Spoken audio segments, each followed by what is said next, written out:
Hi guys, and welcome back to another episode of Hot Air. First and foremost, thank you so much for your kind comments. The interaction that we've had with you guys after the last video has been amazing. Yeah, appreciate the fact that it was out. Sorry, mate. Appreciate the fact that it was out later than we would normally put them out. So it was important to myself and Gareth that we would get this second video out as promised by the weekend. So we're getting a bit hit this week, aren't we? 2 in 1 week. We are. It's straight off the back of comments, guys. This one, it was going to be another brand series, but we're going to hold that. We're going to hold off because we think this one's quite important to do. Really, my voice is getting better, so I still apologise so much for. I still sound like a frog, yeah. So we're coming off the back of last week's video, the other day's video, where we had a lot of comments directly to us, asking questions about the little tips that we were giving throughout the show, and just on buying a new rifle, and people are asking us questions for Christmas and things like that, and interested in different ideas and what they want to look for and things like that. So we thought we'd try and put last minute show together to help them people, especially before Black Friday ends, sort of thing, and help everyone. Yeah, so we'd kind of spoke about it, guys. On the back of the video, we had to sit down like we do every single week. We kind of follow the same process, and we said, based on the fact that these private messages we've received, and the fact that we're talking about Springers, we're talking about PCPs, and the more we spoke about it, the more we thought, do you know what? There's actually a decent video here that highlights certain things. So if you're new to airgun world, or you're new to PCP shooting, whatever it might be that you're new to, or whether you're looking for your next rifle, maybe you've already got a collection of stuff and you think, do you know what, I fancy a bit of an upgrade, or I fancy treating myself to something, then we thought, do you know what, let's do an episode where we kind of break it down into key components. So if you're looking for a Springer, what, in our opinion, is the best entry-level Springer, what's the best mid-range Springer, and what's the best high-end Springer. By the same token, do that for the PCP rifles and all for the scopes, but also look at the accessories that you need to go along with it, and kind of see if there's anything that we can do in terms of guiding you through what can be a little bit of a murky world in terms of trying to get hold of a decent deal, and also picking something that's suitable for the particular type of shooting you're going to be doing with your air rifle. So starting off with Springers, really, guys, we've put a budget Springer on the table, and the reason we've put this one on the table is because we think it's a fantastic package that everybody does. It's not synonymous with one particular gun shop. I think every gun shop that I know of has this particular deal. They're online, they're in store in other gun shops. We sell them in my shop, and it is the Kral Devil.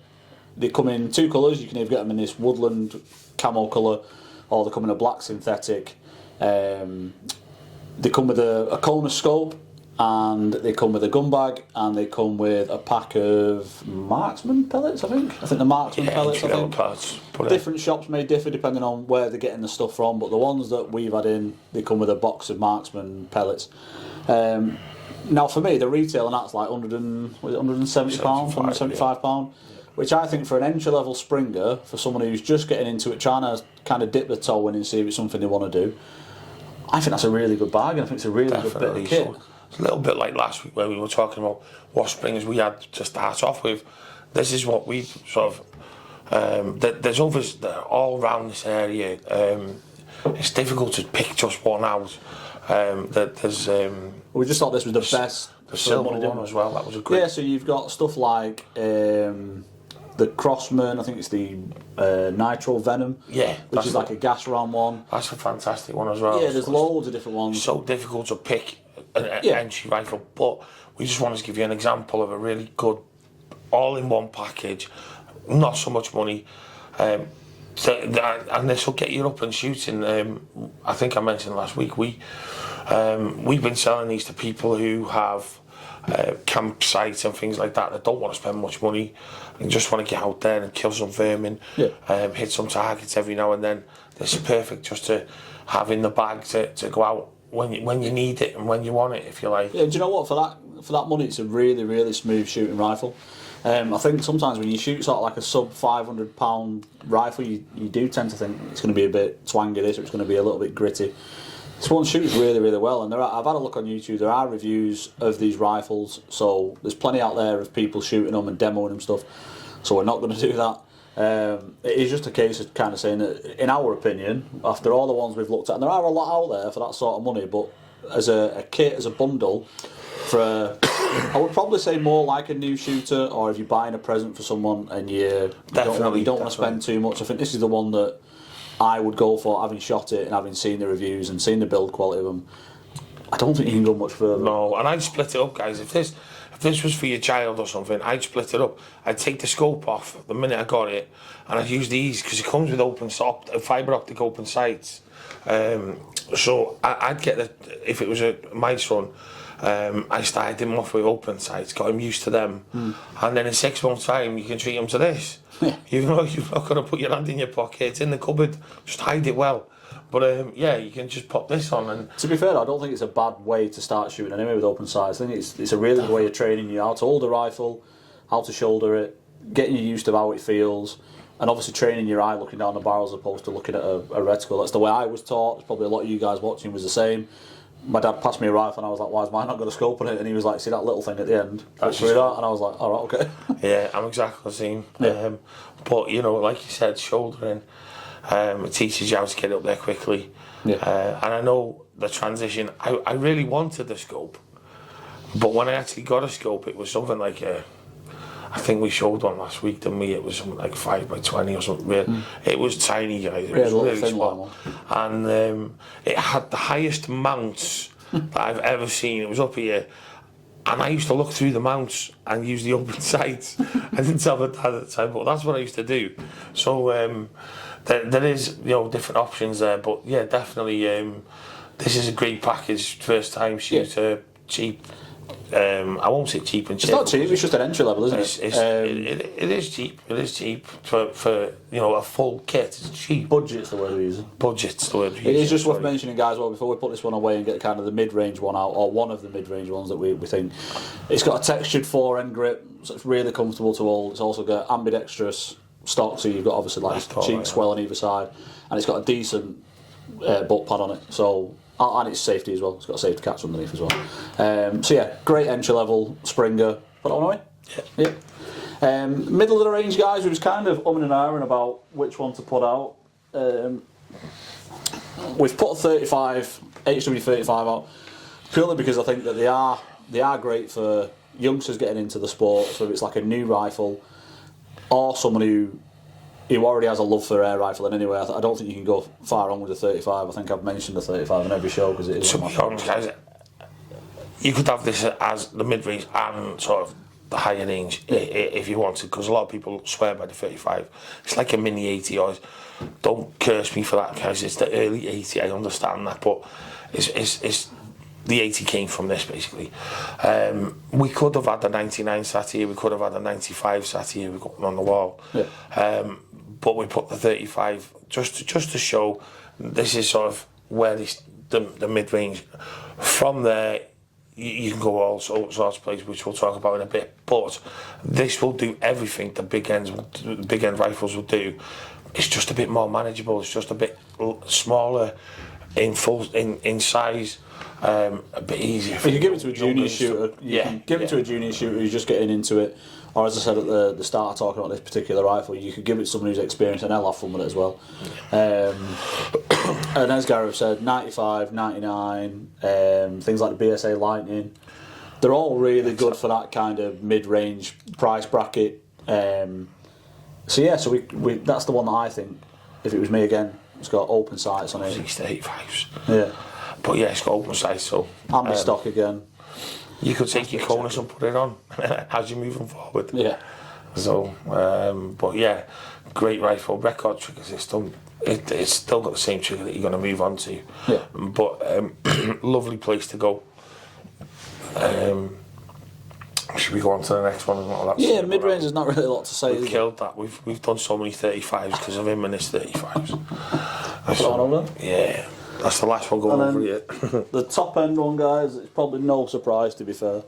The Pro Sport, it kind of is the creme de la creme of Springers, isn't it? Yes. It really is probably one of the best, if not the best Springer out there. I think TX200 is obviously chomping at its heels. I think that's all looks. It is, isn't it? It comes down to the aesthetics of it. Yeah, and I mean, I had the TX. I loved it. Just prefer the way this looks. Work exactly the same mechanisms. Just that, like I said last week, the fulcrum's further over. Cock's different. That's it. Cock and lever's in a different place. That's it. They're still glided. They still load the same. They still shoot the same. Still got a lovely 3-year warranty with them, which is great.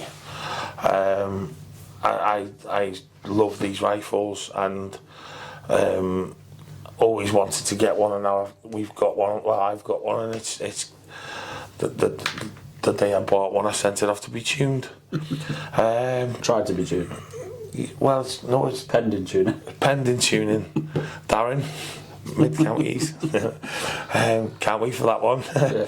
So yeah, I mean that's where we sent them. Yeah, So. I mean it is. So the thing with the mid range and the high end, you could argue that they're equally as good as each other, and I would do because I love the 35s. I think they're great. But when you do hold this and you feel it and you shoot it and you look at it, you can tell the difference between the price bracket. You've got HW 35, £3.5 to £400, and these, all right, this is a beach one, it's not a walnut one. You're upwards £9 to £1,000, aren't you? You are, and I think one of the things that stands out to me on these rifles that better than anything is the bluing. You know, everyone will say the same. The bluing on it, on the air arms. Yeah, it's stunning. Yeah, it's just stunning. Yeah. Now the other rifle that was going to, I would put in the same section, guys, is the HW97. You know, that's a glided 77 basically. So, and people constantly tune them. Whereas I think, and I'm tuning one of these, so I'm a bit of a hypocrite, but I think out of the box, we're talking box fresh here. We're not talking about tuning today. We're just talking about how rifles are performing when you buy them. And out of the box, I think these shoot the I best. think the thing with the Virax is it's just worth mentioning that when you get a brand new 97 out of the box, they are a bit twangy. Whereas a Pro Sport isn't, because you have got that internal work that's gone on. A little bit twangy. Yeah, whereas a 97, 77's the same. You cock them, you fire them. They are a little bit, a bit twangy. Put a bit of lubricant on them, on the spring, they're fine. They're absolutely fine. So that's kind of. I think if you was either buying your upgrade from a budget or a mid bracket Springer, and you was going to buy a high end, and you got this, I think you'd be over the moon. Yeah. And by the same point, if you're going from a starter's rifle, and this is what you're upgrading to, you're going to be ecstatic, because the difference in quality from a £175 rifle to a £1,000 rifle, it is noticeable. Yeah. Anything else you want to say about the Springers? No, I don't want to. This is just something that we wanted to do, guys. Just to, I don't want it too similar to last week, but it's just to kick out that bit of information for people. A lot of people are going to be going, "Why are you telling me this?" This is for the new people that have been contacting us, that are new to the sport, that are joining the channel and really want some advice on this time of year. It's because obviously there's a lot of mums and dads watching that are looking and listening to our show last week about getting rifles for their kids for Christmas. And we thought, let's answer them, let's do this straight away so that they've got that little bit of extra information. So bear with us on this, guys. Yeah, but not also the new guys coming into it. I get a lot of people coming in the shop saying, I've shot whatever it might be for a number of years, I'm thinking of upgrading, what would you suggest? And these are kind of like the suggestions that we'd put forward to people, and also the people that have messaged us and asked our advice. It's kind of what we've said. If we was in the marketplace to be going purchasing something, whether that be a first time rifle for one of our kids, or whether it was an upgrade from what we already have, what would we be that upgrade? What would we want that upgrade to be? Sorry. Yeah. So we'll throw this one away. Yeah.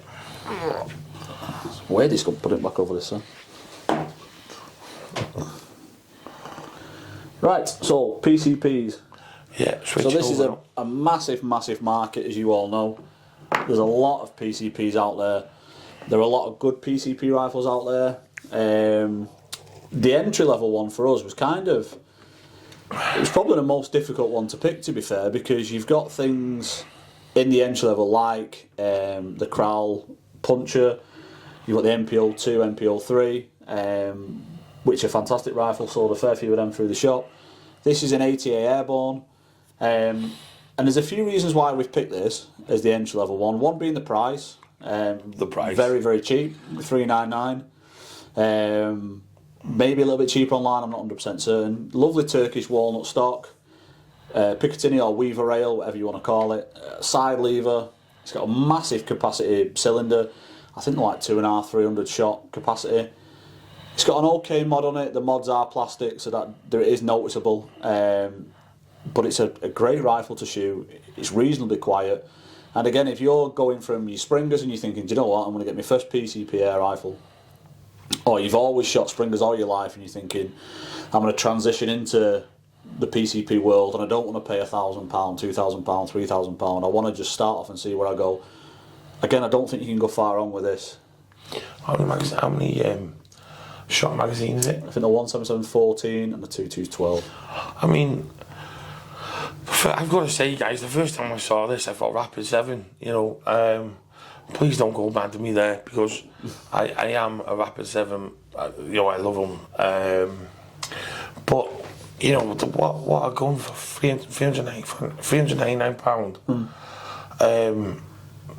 Up there, obviously, the problem you've got with the PCP is all the extra things that we got to purchase, which is the bottle and things like that, and that's something that we're going to talk about in a bit. Obviously, there's things to be aware of, and where you're going to charge it and things like that. So there's more costs aside, but keeping the cost of the gun low is, you know, it's a great way of making sure you've got enough left to get everything else. And then once you've got all them accessories, if you want to change your gun up and up and up and up, then you can in time. Well, they're kind of things that you buy and you keep, won't you? So you buy a bottle, you're going to keep it for the time it's in test. Or pump. Yeah, or if you're going to go down the pump route, that'll last for as long as it lasts. The high-end pumps and stuff like the Hills pumps, they'll last forever. You know, as long as you look after them and you don't abuse them, they will last and they'll last and they'll last. So yeah, so like I said, we're not going to go on about each rifle. We're not going to go into all the fine details of them. It's just someone asking us, in our opinion, what would be a perfect beginner's PCP air rifle. For me, this is the one. It's hard to beat. And, the thing is, everyone talks about Turkish walnut. Whenever you see the custom guys, they're all trying to get over the Turkish walnut. The walnut on this, it's not going to show up on that camera, but no, the walnut on this is stunning. You get a really nice piece of wood. Yeah. And they shoot well as well, you know. Like true oil on there, and it look lovely. I'm obsessed with true oil, this lad. But you shoot, so when they come in, like obviously we always chrono them anyway. You shoot it over the chrono, and it is a really nice consistent rifle. They're not overly noisy. The moderator does do what it's supposed to do. The moderator is a plasticky one, so it's not the same quality as something like a Q-Tech or a Virak one. But they are a fantastic rifle. Yeah, I was going to say, yeah, it's got a gauge as well, guys, full gauge. Yeah.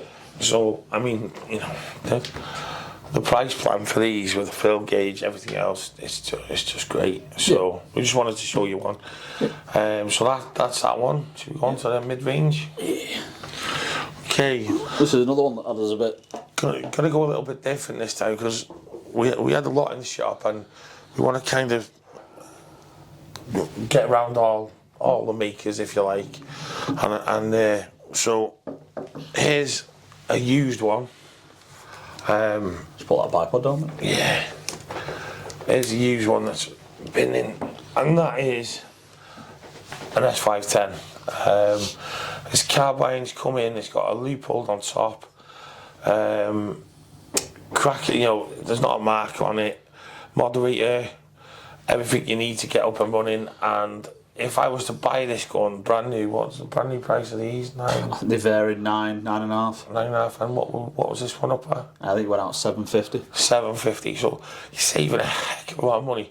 And that's why we needed to put it into the mid range, because you know this is as it came. You know, this is how it went out, guys. $750 with bipod. It's really, really cheap. So yeah, and that's not just synonymous with us and what we're doing. If you go on anywhere like Gun Trader, Gunstar, it is worth looking into the second-hand market, but I would always advise buying it from a retailer as opposed to a private sale. Now, I'm not saying that every private sale is not going to be as it says, but I hear a lot of people telling me that they've gone to buy something second-hand from a private seller and they've got their and it looks like it's been found at the bottom of a canal. They've been minging. Whereas this one's a really nice example, and it's not the only one that's out there. There's a lot of second-hand ones out there that other retailers are selling. Q-Tech mod, Leopold scope. It's the Hunter green, so it's the poplar wood stock. So it's really light.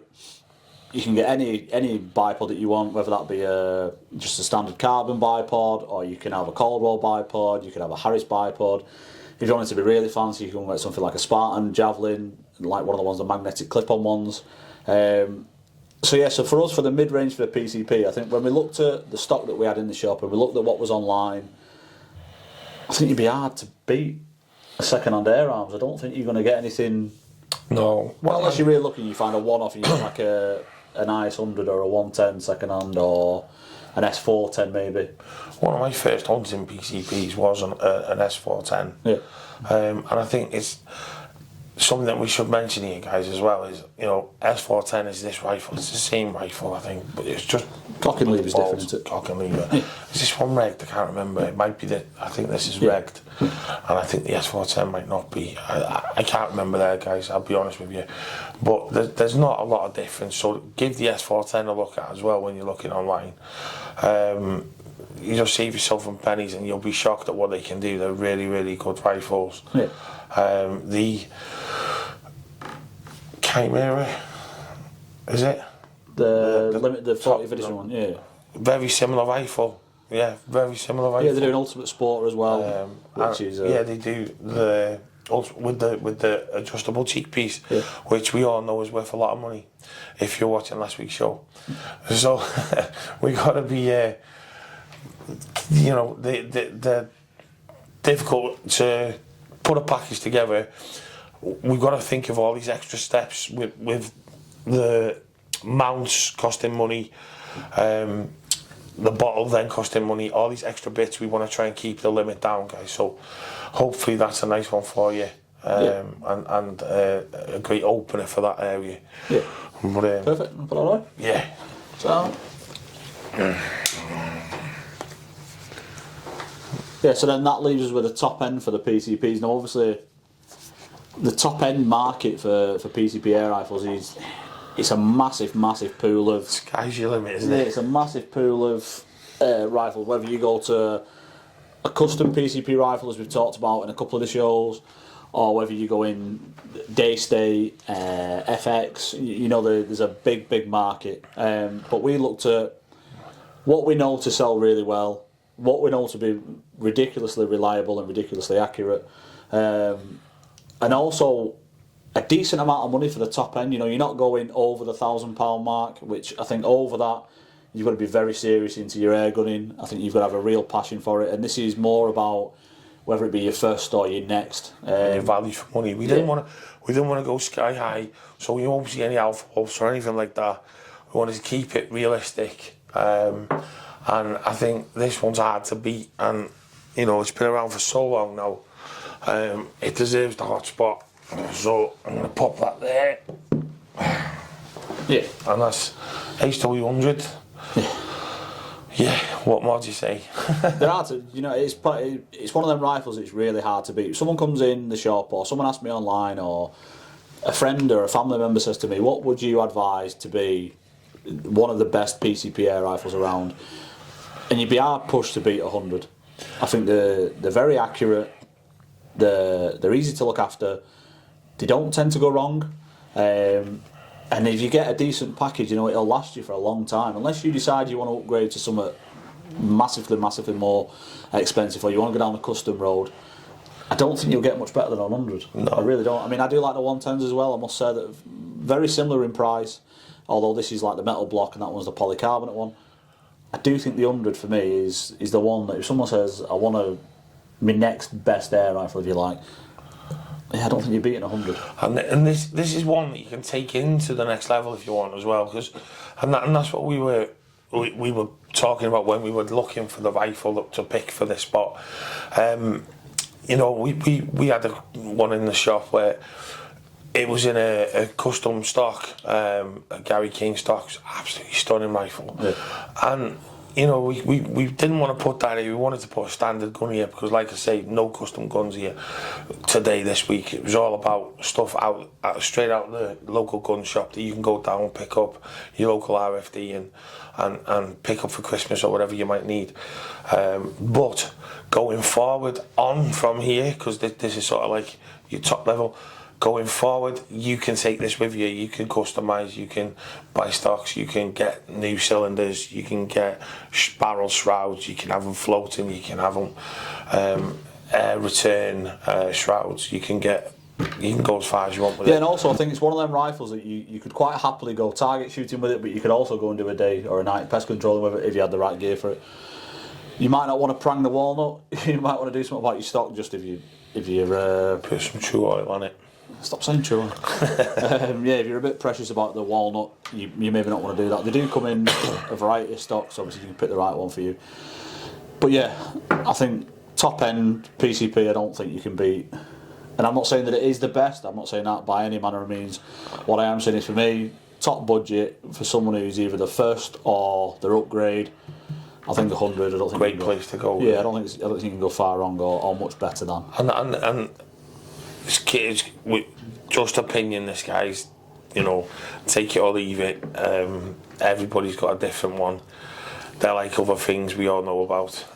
But you may be a Daystate fan, you may be an Air Arms fan, and you may be thinking a 510 Ultimate Sportster as the best way or along that route. And yeah, I totally agree with you. I think that them guns are great as well. We're not saying that they're not.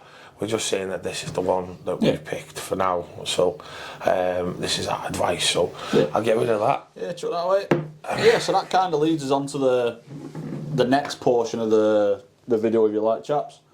And that is that we wanted to talk about scopes and kind of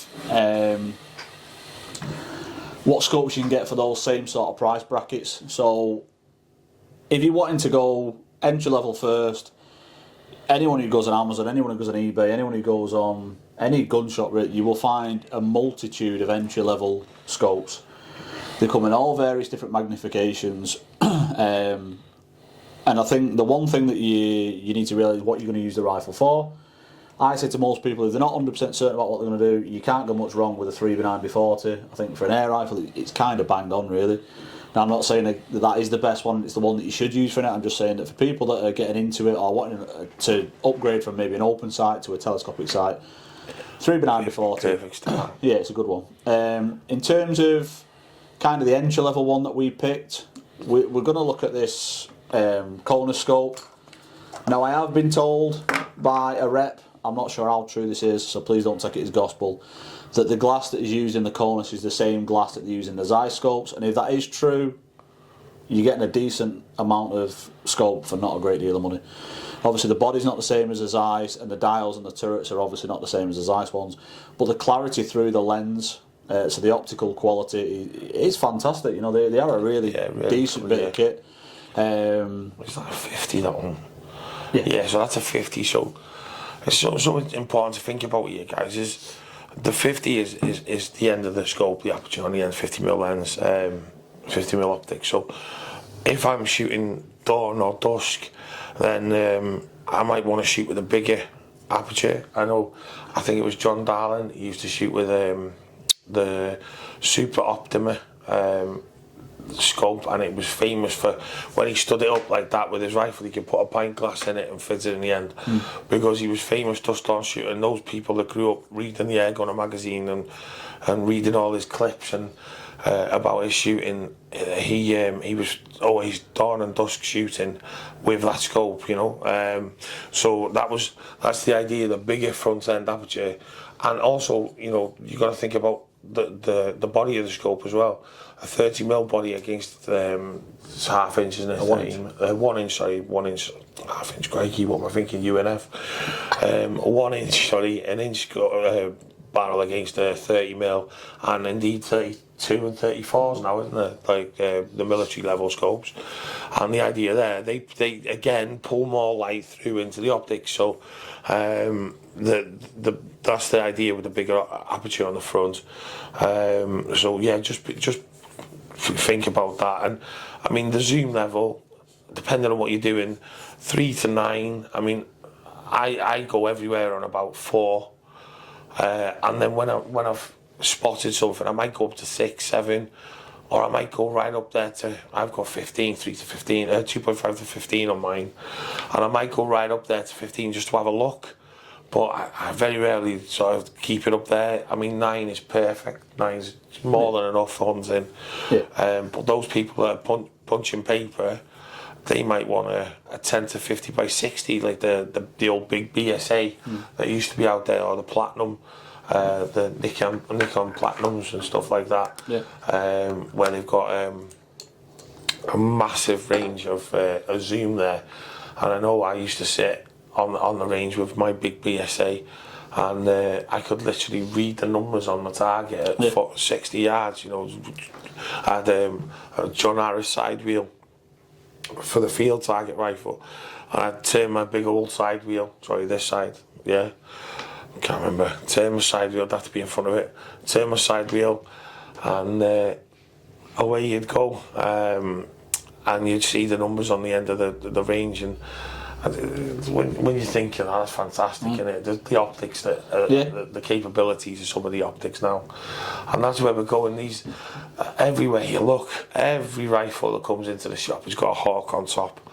Yeah, and I think it's daft really to say that one of the most expensive hawk ones you can get, which is the Sidewinder, is our mid-range scope, because they are fantastic. I mean, I think that a lot of people like the hawk stuff because of the warranty that you get with them. I think it's a no-fault warranty, so even if you drop it, kick it, run over it, they will replace it. If you take it back to where you bought it from, take your proof of purchase with you in your box, the shop that you bought it from should either replace it or send it off and get it repaired, depending on what the particular process is. So this is the Sidewinder. I can't remember which one this is. This is the 30SF, 4.5 by 14 by 44, 10 half mil. It's got a... Sunshade. Head's gone blank. I was going to say sunshade. Sunshade. Yeah. Sunshade on it. It's got the side wheel on, obviously, for your little increments. Nice big turrets. Magnifier, and obviously your adjustable eyepiece on the back. And they are a fantastic scope, aren't they? Yeah, they've added in. I mean, a lot of guys, they look, I like this about Hawk, they look at what we're doing and they try and help, you know. There's a lot of people out there that get the fishing rod keepers for the reels that tighten down, and we used to tighten them onto the zoom on the back of the scope. Yeah. See cable ties and all sorts. Yeah, and they've looked at that and they've gone, I know. Yeah, just adding that little peg in there. I don't know if the camera's picking that. I don't know if the camera's picking that up. It's basically just a little peg that you can literally just roll the magnification on and off on it, which I think. Well, if you're shooting with gloves, famous Land Rover, anyone who's had a Range Rover or a vehicle like that, they made everything so that you could do it with gloves on. That's a similar idea, you know. Obviously you can't adjust the turrets and stuff very well with gloves on, but you know, you can use your main features, your zoom, your side wheel, no problem at all with a pair of gloves on, which is... Even if you've got cold hands, it's quite easy just to rock your thumb against it and just move it without causing you too much hassle, really. Very, very well built.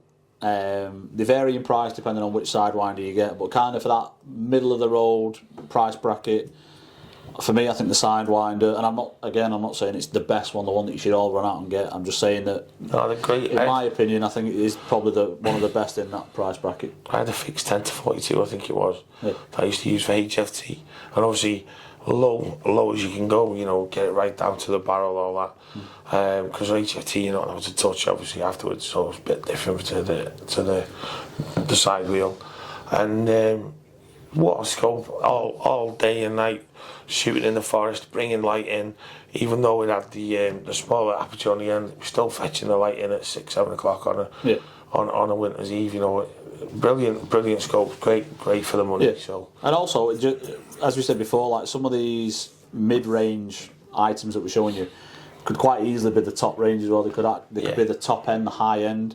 These are like between £350 and £400. There's no need to go any better than that. No, it'll do the job that the more expensive ones will. Obviously, there will be slight differences, but the amount of people that come in my shop and buy Hawk, and the amount of times that you see guns advertised for sale elsewhere, they've got the Hawk on them. they're obviously a trusted bit of kit. People like them. They're well built. And yeah, for that sort of mid-bracket price range to the high-end price range, I don't think you've done much wrong. Yeah, I don't think you're going to do much better. And then the high-end one, Gareth, what was we talking? So we haven't got it with us because I haven't brought it. My mistake. But we were going to bring one of mine, which is my Athlon. I got an Athlon BT, the Ares model. I think it's about £1,000 that scope, and that really has got some high quality optics in it. But you know, if you, unless you're going to be doing competitions or targets, or like Will does his full bore deer shooting over real long ranges, you're not going to need anything like that. I think the Hawk is the stopping point really of what you know, especially the Sidewinder. Great scope for what you're going to need. Mine was more because I used to do competitions and things I haven't done for a while, but we're looking to start back again. And when I always got told to spend, like I said in the show last week, if you're going to spend £3,000 on an air rifle, it's pointless spending £300 on the scope. Just like if you're going to spend £50,000 on a car, a race car, you wouldn't spend £80 on budget tyres. You know, you'd put Michelin on pilots or something really, really good, so that you get the most out of that and complements the car. It's the best for your budget, isn't it? Yeah, it's the best for your budget. So that I was quite lucky at the time, and my budget was okay. So I went for that and got a real good scope. And like Will said with the Hawk, the AMD, not AMD, sorry, the Athlon range. I keep saying AMD, they're not AMD, that's a bloody computer. Sorry guys, they're not AMD, it's the Athlon Ares. Apologies for that. Athlon Ares, yeah. It's not AMD, it's nothing to do with them, that's a computer. No. So, strike that one, I never said that. We'll try and cut that out. Yeah, we'll cut that out, it'll be hidden. But there are a lot of scopes within that. It's not just synonymous with air rifle or full bore stuff. You do get people that will chop and change between the two. So you've got makes like Zeiss, Swarovski, some of the Hicks scopes, and then obviously you've got your other ones where you can go into stuff like Pulsar, Digix, day and night scope, the Hick, Alpex. That's another really good day and night scope for you guys that want to do pest control. There's a whole host. And again, it's something that we've already spoke to a couple of the Pulsar certainly, and a couple of the other companies, and we are going to do a show dedicated to that, because obviously there are some of you guys that are watching this that use your air rifles a lot for pest control, and obviously if you're out rabbiting at night or you're going shooting rats, you're probably going to use a thermal or a night scope, and you may want to think, do you know what's the next step up in my budget, or what's the difference between an entry level thermal and a high end thermal, and by the same token the same with the night scopes. So we didn't want to bombard this with too much of that, because we are planning on doing a dedicated show just for that. And I think we're going to have a guest down for that. I think one of the Pulsar lads is going to come down and do that with us, which would be great, because he'll be able to give you all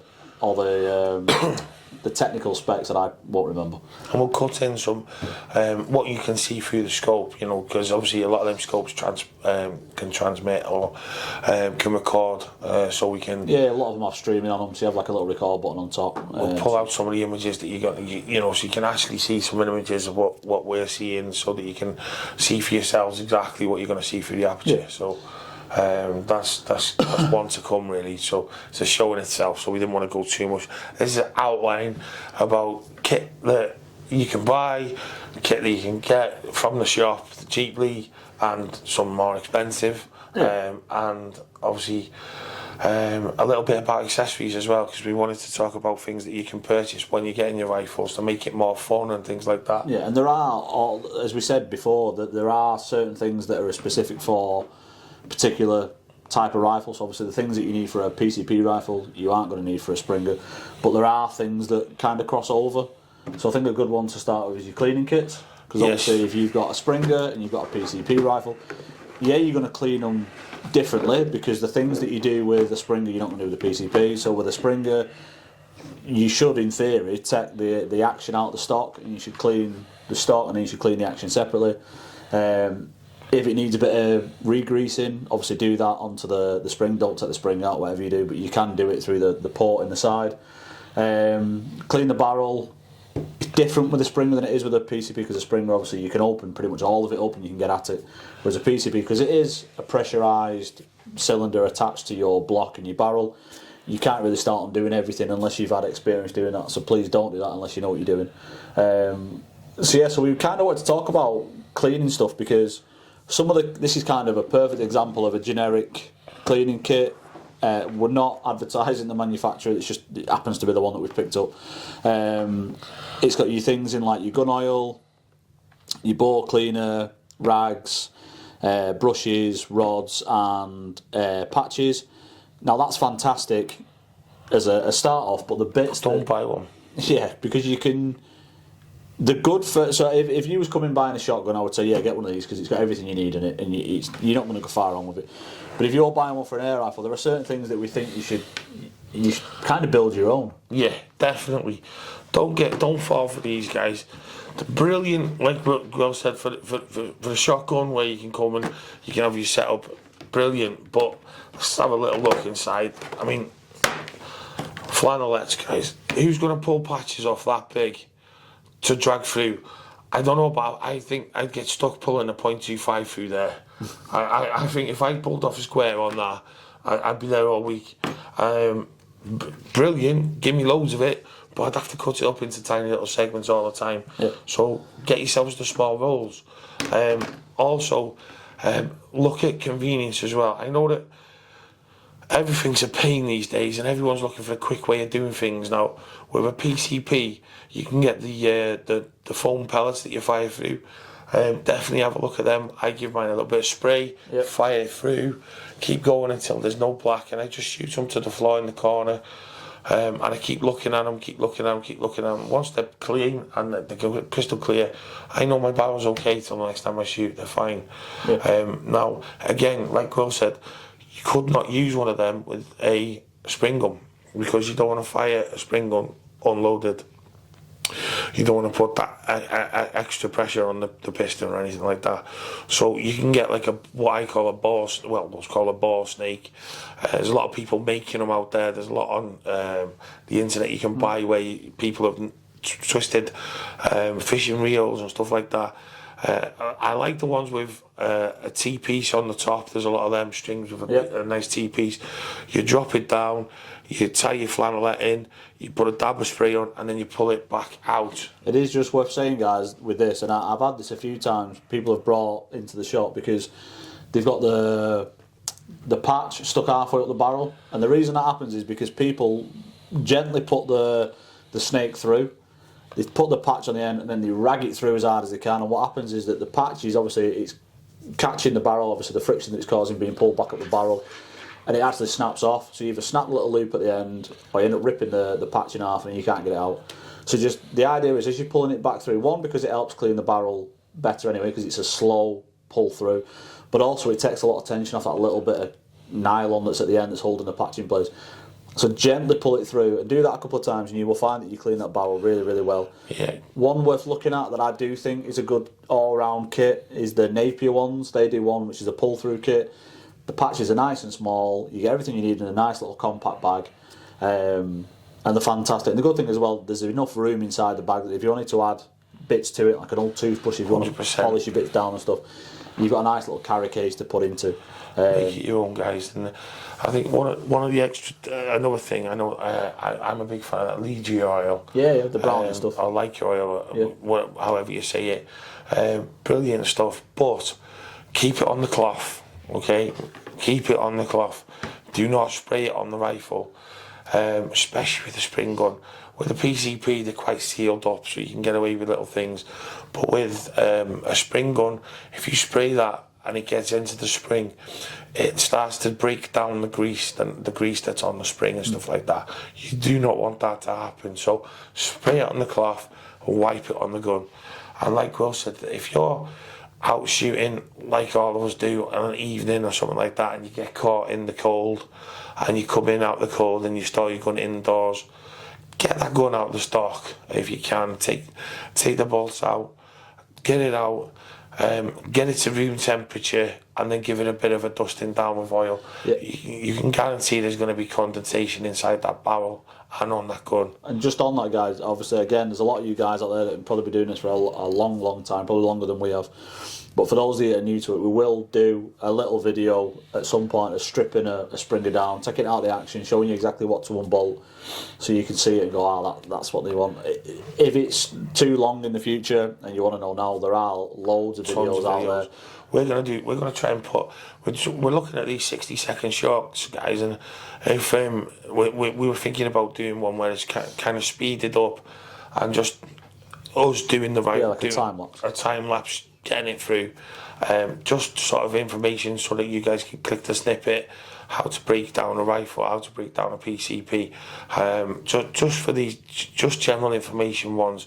So let us know in the comments if you think that'd be useful, like you did this time, guys, because them comments are fantastic. Thank you so much for some of them. They really mean a lot, so it keeps us wanting to do this.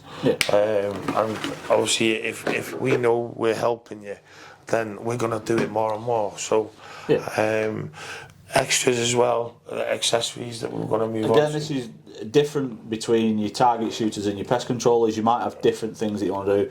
So if you're doing bench rest shooting, if you're doing HFT or FT, you'll have a different style of shooting. So that might be shooting prone off a bipod, it might be shooting off a bench rest, it might be shooting off a sandbag. There's various different things that you can do. Pest controllers, I know in my air rifle I like using a set of tripods, I use a set of sticks. When I'm out stalking for deer, I use sticks, and I also use a bipod depending on what position I need to be in to dispatch the animal the cleanest, and also to keep an eye on that animal, so I'm not having to move about too much. Bipods, as we said before. Yeah, so we want to put up a bipod there, guys. Caldwell. Tons of them around. That's a 6-inch to 9-inch, so adjustable telescopic legs, 6-inch to 9-inch. I used to have a Harris one.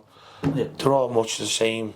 They connect. Sometimes they connect onto your swivel on the front of your rifle, and then they lock in place. Or there's other ones that can crimp onto your barrel and stuff like that, depending on what your rifle needs. But and again, your cost. I mean, I had a look on Amazon before we started just to get a kind of a rough idea. You can get them for a £5, like carbon look ones for a £5. Really, really cheap. You can get these Colruyt ones at like, I think 75, 80 quid. You can get the Harris ones that are obviously higher end. There's a really good range of stuff. I use a Spartan one purely because it's a really, really decent way of attaching your bipod to your rifle. Basically, where your stud is, you take that out, you attach like this little shoe that sits in, and then there's like a little magnet inside a recess, and the top of the bipod's magnetised. So when you just stick it in, it sticks to it by a magnet, and it's dead easy. And they're 80, 100, 120 quid, depending on which model. Yeah, so again, there's a big range of them out there. So if you're starting off, like I said, look at the cheaper end ones.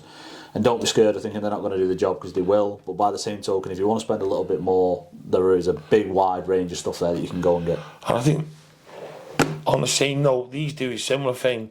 But I wanted to bring up these because they're versatile. You can use these for when you're doing your cleaning or stripping your rifle down as well. So, like I do, I actually, because they're so handy to keep and keep nearby, I just pop them on the table and strip my gun down when I'm using these guys, shooting bag on the back and on the front. So if you're shooting off these to set your scope or something, or you're down at the local target club, you can shoot off these, and it's much more stable, just like the bipod. Brilliant way to go. But then they're a little bit more versatile, so great bit of kit getting one of them as well. They're a little bit cheaper as well than a bipod, but you do have to fill them, so there is like a little pouch inside the bag. Fill it with sand, fill it with grain, fill it with dry rice, whatever. It's just something just to weight it down so that your rifle just nestles into it. And again, there's loads of manufacturers. Caldwell do one, HSF do one. There's a whole host of them out there. So you're probably finding a lot of gun clubs. People's wives make them as well. There's a lot of custom ones out there. Along with the bean bags that you sit on, they kind of made some of these up, so you get them everywhere, guys. But great purchase. If you're going to get it's not a necessity to own one, but we spoke about this before, and we thought it was worthwhile just saying, if you can afford one, or it's something that you want to add to your bag of stuff that you have with you, it's not a bad idea getting yourself a little chronograph. There's a whole host of chronographs out there. You can have the ones that clip onto the barrels, like the FX ones. You've got the ones with the wire going across. I think Caldwell do them. I think you can get Matrix ones as well. And you can get the scan ones where you plug it in or you wire it to a battery and you can fire through. I've got a little Crombro 4, the really old one, guys. But works a treat, fire through. A lot of the places that you go to shoot will test your rifles. People buying a second-hand rifle, people who've watched this show, and hopefully, you know, the 510's giving you some confidence there. But one of the things you can do when you do go to buy a second-hand rifle is take a small chronograph with you, go out in the back garden with that person and stick 5 to 10 shots through. If that gun is consistent at 11.4, 11.5, something like that, you know there's not much wrong with that rifle, especially if it's a PCP gun and it's firing bang, bang, bang, bang, or 11. If that gun's £4 or £9 for pound, you know there's an issue. So straight away it gives you that little bit of knowledge, a little bit of information that you're not going to be buying a pup there and then, you know. So for the sake of the price of these things, they're not expensive, they're really cheap, you can get hold of them. And then they're great to keep in your kit, like Will said, keep hold of one, because when you are going in different places and people drop guns or knock guns, you know, you can check it and just get the confidence that your gun's shooting correctly. So yeah, definitely one of them is the best way to go. Yeah, and also most of let's say like if you are doing your target shooting, you go into a ground, most of those places will have chronographs. If you're joining a club, they will have chronographs in there. But for you guys that are doing pest control and you go into permissions, if you get pulled over on the way over, or someone phones the police and says, oh, there's a guy walking around the field with a gun, which does happen, it happens a lot, I hear a lot in the shop. If the police come and they take your rifle and they do it, they put it through a chronograph and it is over 12 foot-pound, which is a legal limit in England, you will be in a bit of trouble. And they're not daft guys, they carry the small ones with them nowadays. The small crowns, especially the rural guys, where I live in North Wales, they have the small little FX stuff and stuff like that with them, and they fire them through there, and then using the pellets that you've got, if it's any doubt, they go straight in, and then they go to like a firearms, registered firearms, and they'll put them through a police certified chronograph. You're in big trouble if that happens, you know. This is not a joke. So it's really, you know, keeping you guys safe. So having a chrono, is a really good piece of kit, entry level or a very expensive one, whatever you decide is what you're going to be using and what you're going to be using it for. You have to decide. Yeah. So I hope you've enjoyed that, guys. It was just, we wanted to put a video out that was kind of different to what we've done before, but that was kind of also answering some of the private messages we've received about what we would advise next purchase to be, or an upgraded purchase to be, and also some of the stuff that you need as an airgun owner anyway. So we hope you've enjoyed it. Please like, subscribe, leave in the comments anything that you think maybe you've used to us about improving the videos, and also share your stories with each other and with us. Let us know what you use and what you couldn't do without in your airgunning kit. Don't forget to tell us as well, guys, about the shorts, if they're a good idea. Let us know, because there's a few we were thinking we could put together, stripping a spring, stripping down a PCP, but we don't want to bore you. This is probably one of our longest shows talking about this, so we want to keep it a little bit less, and we want to just do sort of a sprint through. This is how you do it, because it's only a generic one, and it's just so you can keep these guns looked after and maintained, basically. So let us know what you think on that as well. Yeah. Brilliant. Cheers, guys. Thanks for watching, and we'll see you next week. Thanks, guys. Take care. Bye-bye. Bye-bye.